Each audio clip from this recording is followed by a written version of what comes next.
Hello and welcome. Today I'm going to do a video for a fellow YouTuber's channel called Video Tasties.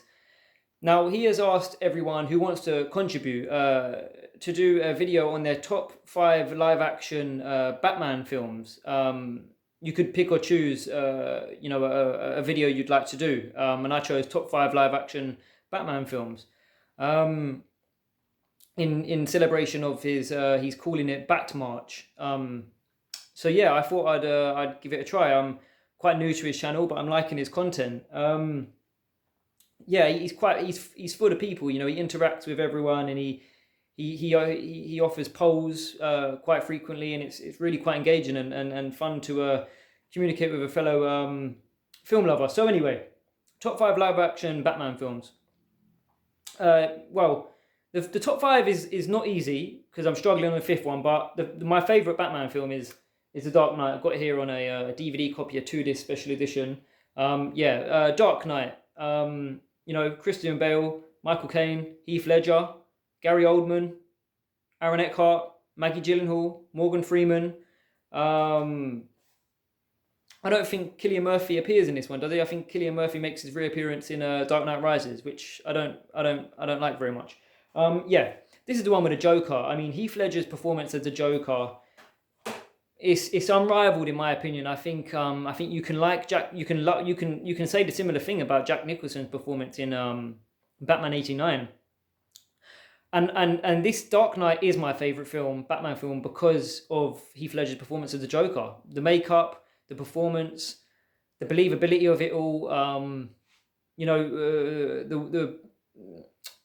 The location of Gotham's not my favorite. It's modern. It's more of like a based realistic take on if Batman was out and about.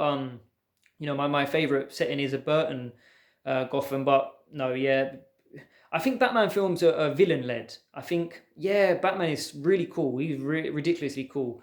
I bet he sold a lot of toys back in the 80s and 90s. But it's the villains that drive Batman films.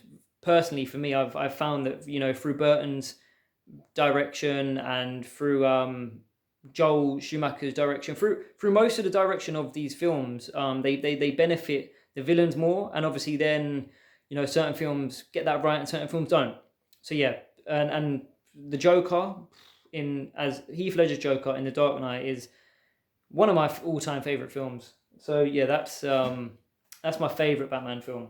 Second favorite. Now, this could be recency bias. I admit that. It's The Batman coming in at second place. Your man,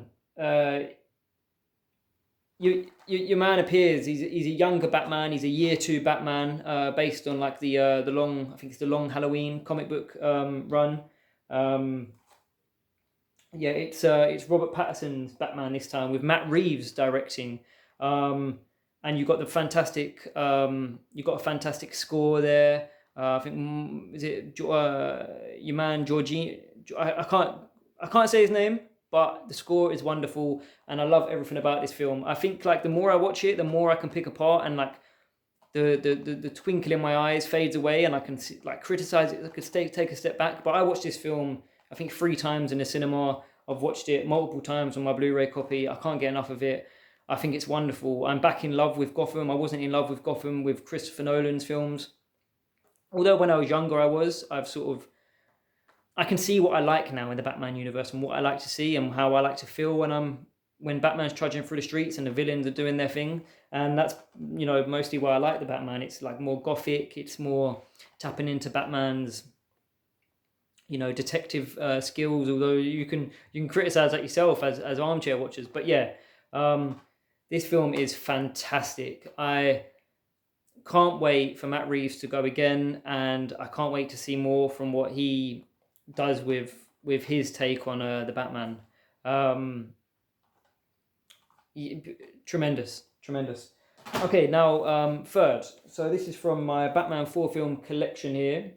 I must say, on this Blu-ray physical set, the audio is all off here. Like, so the dialogue, when you're hearing the cast speak, is like very minute compared to like the sound effects and stuff. So yeah, there's take that in mind if you're thinking about getting this.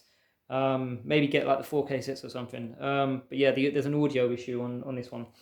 Yeah, so my third favorite Batman live action film is Batman Returns.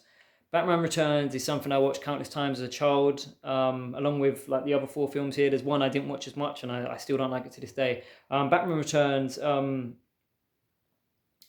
You've got Michelle Pfeiffer as Catwoman, right? And I've recently watched all these four films for this video, and Michelle Pfeiffer's performance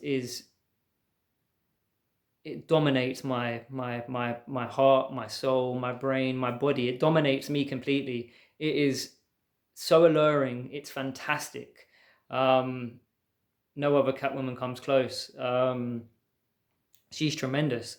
Her transform, certain bits aside, like just her, I'm blown away by her performance and just the way she looks in certain scenes and what she does with her script and what she's asked to do in like certain scenes where she's with her cats and fighting Batman and whatnot, and the lick she gives Batman in one of the scenes. Oh man, it's just tremendous film. And like I said, that's where in my rewatches, that's where I discovered that Batman is more.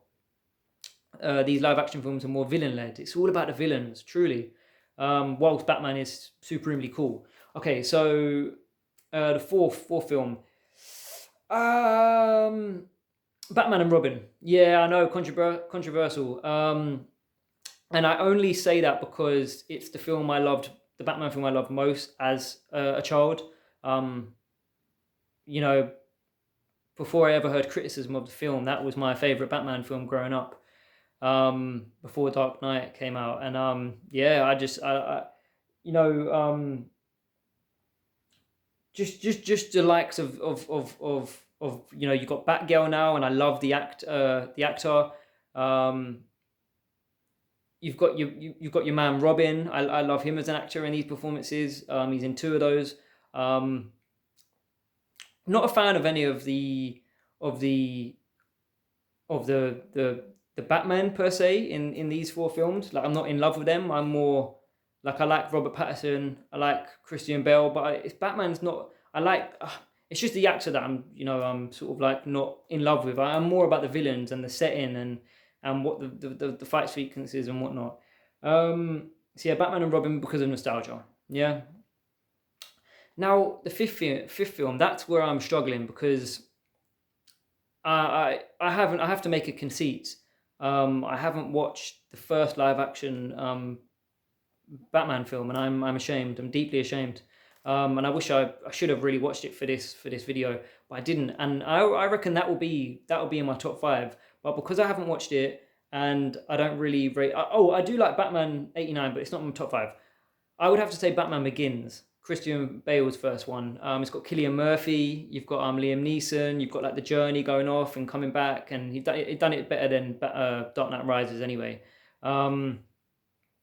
Yeah, so it's probably Batman Begins without watching that first live action film.